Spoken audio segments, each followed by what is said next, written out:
Assalamualaikum warahmatullahi wabarakatuh.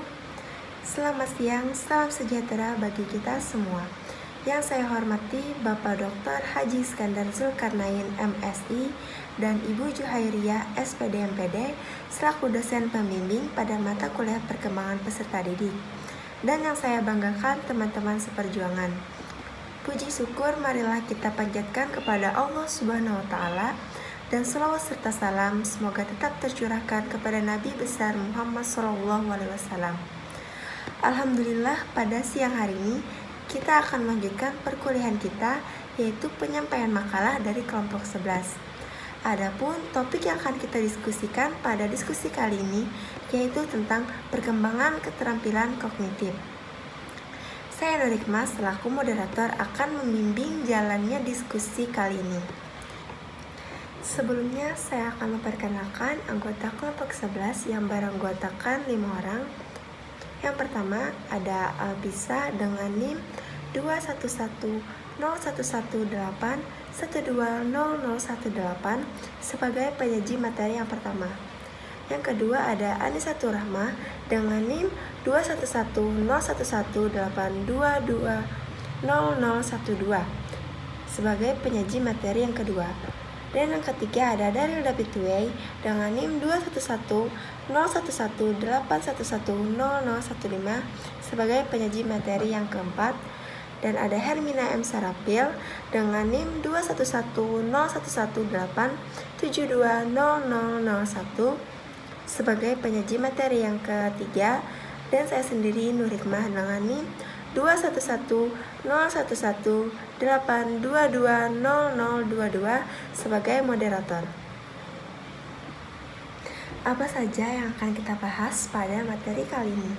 Kita akan membahas 3 poin penting pada materi kali ini.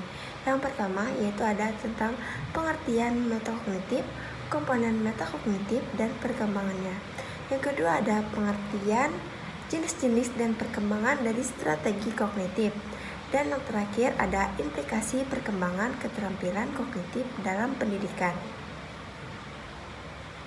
Baiklah, sebelum kita memulai perkuliahan pada hari ini, marilah bersama-sama membaca basmalah. Bismillahirrahmanirrahim. Baiklah, untuk mempersingkat waktu, kita masuki sesi selanjutnya yaitu penyajian materi. Tentu kita tidak asing lagi dengan kata metakognitif, karena beberapa kali telah kita dengar pada diskusi sebelumnya. Metakognitif secara sederhana oleh John Plapel pada tahun 1976 mengartikan metakognitif sebagai knowing about knowing, yang berarti pengetahuan tentang pengetahuan. Pada tahun 2002, Kuhn juga mengungkapkan secara sederhana bahwa metakognitif sebagai berpikir mengenai berpikir. Dan Plapel memberikan definisi metakognitif sebagai kesadaran seseorang tentang bagaimana belajar, kemampuan untuk menilai kesukaran sesuatu masalah, kemampuan untuk mengamati tingkat pemahaman dirinya, kemampuan menggunakan berbagai informasi untuk mencapai tujuan, dan kemampuan menilai kemajuan belajar sendiri. Jadi, dapat kita simpulkan bahwa metakognitif adalah kemampuan untuk mengontrol ranah atau aspek kognitif. Metakognitif mengendalikan 6 tingkatan aspek kognitif yang didefinisikan oleh Benjamin Bloom dalam taksonomi Bloom yang terdiri dari tahap ingatan, pemahaman, terapan, analisis, dan sintesis, dan evaluasi. Pada tahun 1991, taksonomi ini direvisi oleh David Crodwell menjadi mengingat, memahami, menerapkan, menganalisis, mengevaluasi, dan mencipta sesuatu sesuai dengan kemampuan siswa. Baiklah, untuk penjelasan tentang komponen-komponen dan perkembangan metakognitif akan disampaikan oleh saudari kita Alfisa. Baik, materi selanjutnya yaitu komponen-komponen metakognitif. Pada umumnya, teori-teori tentang kemampuan metakognitif mendapat inspirasi dari penelitian John Plapel mengenai pengetahuan metakognitif dan penelitian A.L. Brown mengenai metakognitif atau pengaturan diri atau self-regulation selama pemecahan masalah. Akan tetapi, kalau dilihat lebih jauh ke belakang, ternyata riset-riset tentang metakognisi memiliki akar sejarah yang panjang dalam bidang psikologi, terutama yang memfokuskan perhatiannya pada perkembangan kognitif, emosi, pemrosesan eksekutif, dan strategi belajar. Menurut Flavel, metakognitif terdiri dari 4 komponen, yaitu yang pertama, pengetahuan metakognitif atau metacognitive knowledge adalah pengetahuan seseorang mengenai proses berpikirnya yang merupakan perspektif pribadi dari kemampuan kognitifnya dibandingkan kemampuan orang lain. Yang kedua, tujuan metakognitif atau metacognitive goals adalah mengacu pada tujuan berpikir yang akan mencetuskan penggunaan pengetahuan metakognitif dan mendorong pengalaman metakognitif baru. Yang ketiga yaitu strategi metakognitif atau metacognitive strategies. Tindakan atau strategi metakognitif merujuk kepada perilaku khusus yang digunakan untuk melaksanakannya yang dapat membantu untuk mencapai tujuan. Dan yang terakhir yaitu pengalaman metakognitif atau metacognitive experience. Metakognitif adalah pengalaman kognitif yang menyertai dan berhubungan dengan semua kegiatan kognitif. Perkembangan metakognitif. Secara umum, pengetahuan metakognitif mulai berkembang pada usia 5-7 tahun dan akan terus berkembang selama usia sekolah, masa remaja, bahkan sampai dewasa. Meski demikian, hasil penelitian menemukan adanya perbedaan individual antara peserta didik dalam usia yang sama. Penelitian tentang metakognitif oleh Flavel lebih difokuskan pada anak-anak. Penelitian tersebut menunjukkan bahwa anak-anak yang masih kecil telah menyadari adanya pikiran yang memiliki keterkaitan atau terpisah dengan dunia fisik, dapat menggambarkan objek dan peristiwa secara akurat maupun tidak akurat, dan secara aktif menengahi interpretasi tentang realitas dan emosi yang dialaminya. Anak-anak pada usia 3 tahun telah mampu memahami bahwa pikiran adalah peristiwa mental internal yang referensial atau merujuk pada peristiwa-peristiwa nyata atau khayalan. Mereka juga dapat membedakan pikiran dengan pengetahuan. Beberapa penelitian lain lebih tertarik untuk mempelajari kemampuan metakognitif anak-anak. Apakah anak-anak yang masih kecil telah mampu memahami pikiran mereka sendiri dan pikiran orang lain? Hala, Chandler, dan Briggs misalnya menemukan bahwa anak-anak yang masih kecil usia 2 atau 2,5 tahun telah mengerti bahwa untuk menyembunyikan sebuah objek dari orang lain, mereka harus menggunakan taktik penipuan seperti berbohong atau menghilangkan jejak mereka sendiri. Wellman dan Gelman juga menunjukkan bahwa pemahaman anak tentang pikiran manusia tumbuh secara ekstensif sejak tahun-tahun pertama kehidupannya. Kemudian pada usia 3 tahun, anak menunjukkan suatu pemahaman bahwa kepercayaan dan keinginan internal dari seseorang berkaitan dengan tindakan orang tersebut. Dengan demikian, dapat dipahami bahwa kesadaran metakognitif berkembang jauh sebelum anak duduk di bangku sekolah. Kemudian, sering berinteraksi dengan dunia sekolah, kesadaran metakognitif anak akan terus mengalami perkembangan hingga remaja, bahkan sampai dewasa. Pada usia 7-8 tahun, kemampuan metakognitif anak meningkat secara mencolok. Pada masa ini, penilaian anak terhadap isyarat kognitif meningkat tajam. Hal ini mungkin disebabkan anak yang semakin menyadari kehendak sadar dari pikirannya sendiri dan orang lain. Sekian penyampaian materi dari saya. Untuk materi selanjutnya akan disampaikan oleh teman saya. Baik, terima kasih. Materi selanjutnya yaitu pengertian strategi kognitif. Strategi kognitif merupakan salah satu kecakupan aspek kognitif yang penting dikuasai oleh seorang peserta didik dalam belajar atau memecahkan masalah. Strategi kognitif merupakan kemampuan tertinggi dari domain kognitif setelah analisis, sintesis, dan evaluasi. McDuff dan Omroth 2002 mendefinisikan strategi kognitif sebagai proses mental atau kognitif tertentu yang digunakan orang untuk memperoleh atau memanipulasi informasi. Menurut Gagnon, strategi kognitif adalah kemampuan internal yang terorganisasi yang dapat membantu siswa dalam proses belajar, proses berpikir, memecahkan masalah, dan mengambil keputusan. Sedangkan menurut Bell-Gottlieb, strategi kognitif merupakan proses berpikir induksi di mana siswa belajar membangun pengetahuan berdasarkan fakta atau prinsip yang diketahuinya. Dari dua pendapat tersebut dapat kita pahami bahwa strategi kognitif merupakan keterampilan internal seseorang dan dapat diterapkan dalam berbagai hal. Strategi kognitif didasarkan pada paradigma konstruktivisme teori metakognisi, dan pengalaman-pengalaman praktis di lapangan. Hakikat paradigma konstruktivisme adalah ide bahwa siswa harus menjadi informasi. Seorang pelajar yang memiliki kemampuan mengatur dirinya sendiri adalah siswa yang ideal menurut paradigma. Materi selanjutnya adalah jenis-jenis strategi kognitif. Istilah strategi kognitif telah digunakan dalam berbagai bidang, seperti konseling dan terapi, dengan maksud sebagai strategi untuk membantu jalan keluar dari permasalahan yang dihadapinya. Menurut West, Farmer, dan Wolf 1991, jenis-jenis strategi kognitif terbagi menjadi 3. Yang pertama, chunking. Strategi chunking dilakukan dengan cara mengorganisasi materi secara sistematis melalui proses mengurutkan, mengklasifikasi, dan menyusun. Strategi ini dipandang dapat membantu peserta didik dalam mengelola informasi yang sangat banyak atau proses yang sangat kompleks.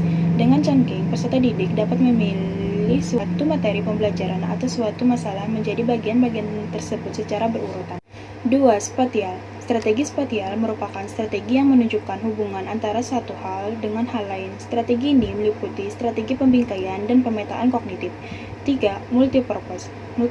Multipurpose merupakan strategi kognitif yang dapat digunakan untuk berbagai tujuan, antara lain rehearsal, imagery, dan mnemonic. Sekian materi dari saya. Materi selanjutnya akan disampaikan oleh teman saya.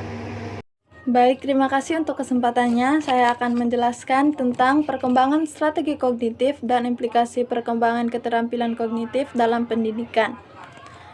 Strategi kognitif berkembang dalam waktu yang cukup lama. Berikut perkembangan strategi kognitif berdasarkan jenis yang dikemukakan oleh sejumlah ahli psikologi. Yang pertama, rehearsal atau latihan, ulangan, dan repetisi. Strategi ini terdiri dari pengulangan informasi secara verbal dan secara berulang-ulang, sehingga informasi itu dapat disimpan dalam memori jangka pendek.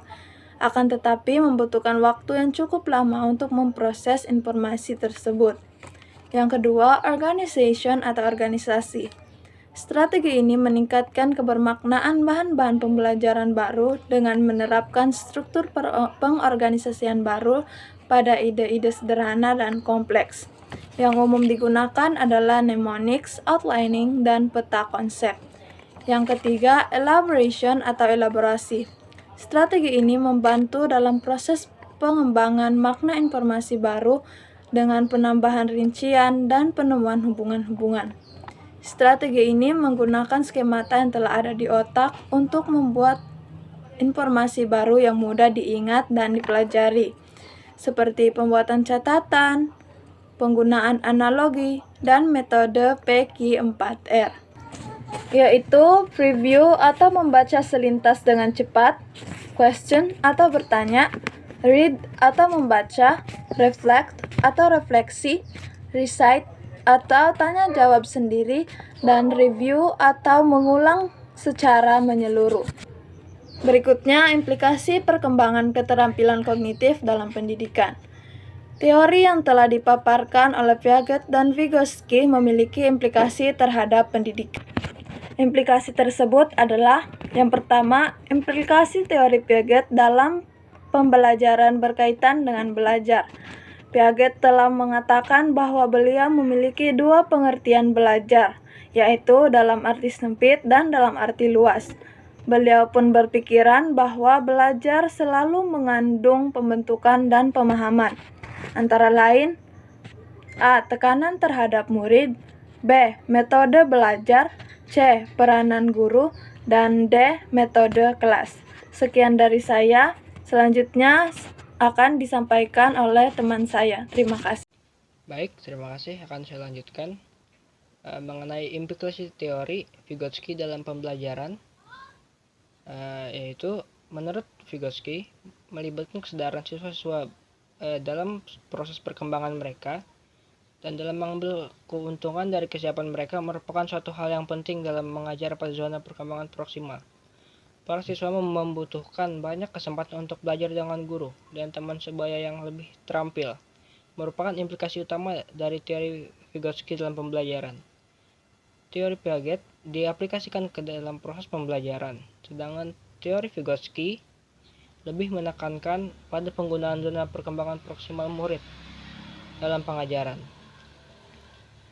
Dengan dimulainya pengajaran harus mencapai batasan atas zona tersebut, sehingga dapat membuat anak mencapai tujuan dengan bantuan dan bisa membuat anak berpindah ke tingkat keterampilan dan pengetahuan yang lebih tinggi. Berikut ini adalah 5 poin di mana teori Vygotsky bisa diterapkan di dalam kelas. Yaitu yang pertama, nilai ZPD anak. Vygotsky memiliki pendapat bahwa penilaian harus difokuskan untuk mengetahui ZPD murid, bukan untuk mengetahui penilaian IQ-nya. ZPD adalah pengukur potensi pembelajar yang menekankan bahwa pembelajaran bersifat interpersonal. Guru dapat memberikan murid tugas dengan tingkat kesulitan yang berbeda untuk menentukan level terbaik untuk memulai suatu pembelajaran. Yang kedua, yaitu gunakan zona perkembangan proksimal anak dalam pembelajaran. Yaitu murid mampu untuk mencapai tujuannya dengan kerja sama erat dengan guru.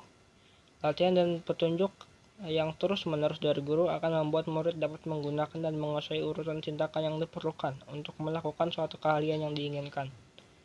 Setelah itu, gunakan teman sebaya yang terampil sebagai guru. Vygotsky berbicara bahwa murid juga bisa mendapatkan manfaat dari bantuan dan petunjuk dari teman yang lebih ahli pada bidang itu. Dengan arahan dari temannya sendiri membuat murid bersemangat dan tidak merasa jenuh dengan hal yang dia pelajari. Selanjutnya, pantau dan bantu anak-anak untuk menggunakan private speech. Pada masa sekolah dasar, perhatikan perubahan perkembangan anak-anak dalam berbicara dengan diri sendiri dan dorong untuk menginternalisasikan serta mengatur sendiri pembicaraan mereka dengan dirinya sendiri. Yang terakhir yaitu tempatkan pengajaran dalam konteks yang berarti. Dihindari untuk para guru menyampaikan materi secara tidak jelas dan menggantinya dengan memberikan murid kesempatan untuk mengalami pembelajaran dalam dunia nyata, sehingga membuat murid memiliki pengalaman pembelajaran yang tidak mudah untuk dilupakan.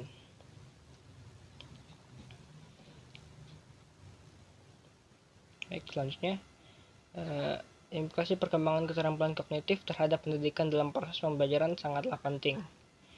Kedua teori Piaget dan Vygotsky sama-sama menegaskan bahwa anak-anak secara aktif membangun pemahaman mereka mengenai dunia. Guru atau pembimbing hanyalah sebagai fasilitator dan pembimbing yang ikut serta dalam mengawasi itu sendiri secara langsung. Baik, sekian dari saya kembalikan kepada moderator. Kesimpulan, setelah kita mendengar penjelasan dari semua penyaji materi, kita dapat menyimpulkan 3 poin penting. Yang pertama ialah metakognitif mulai berkembang pada usia 5-7 tahun dan terus berkembang hingga masa dewasa. Metakognitif akan meningkat secara mencolok pada anak yang berusia 7-8 tahun. Mungkin disebabkan anak semakin sadar dari pikirannya sendiri dan orang lain. Yang kedua, itu poinnya adalah strategi kognitif memiliki beberapa jenis, yaitu jenis rehearsal, elaboration, organization. Strategi rehearsal akan meningkatkan sejalan dengan bertambahnya usia. Strategi organization menghasilkan pemahaman yang mendalam tentang materi yang dipelajari dibandingkan dengan strategi rehearsal. Sedangkan strategi elaboration jarang digunakan oleh siswa yang mempunyai kemampuan akademik yang kurang baik. Kebanyakan siswa cenderung menggunakan strategi rehearsal dalam menghadapi tugas-tugas yang sulit. Poin terakhir ialah implikasi perkembangan keterampilan kognitif terhadap pendidikan dalam proses pembelajaran sangatlah penting. Implikasi memiliki 2 teori dari sudut pandang berbeda, yaitu implikasi teori Piaget dan implikasi teori Vygotsky. Teori Piaget diaplikasikan dalam proses pembelajaran, sedangkan teori Vygotsky lebih menekankan pada penggunaan zona perkembangan proksimal murid dalam pengajaran. Baiklah, mungkin saya cukupkan sampai sini penyajian materi oleh kelompok kami. Untuk sesi selanjutnya yaitu sesi tanya jawab yang akan dilanjutkan melalui WhatsApp group. Dimohon kepada seluruh teman-teman untuk aktif pada diskusi kita siang ini. Terima kasih banyak atas segala perhatiannya. Saya selaku moderator meminta maaf jika terdapat kesalahan kata dan sikap. Akhir kata, Wassalamualaikum warahmatullahi wabarakatuh.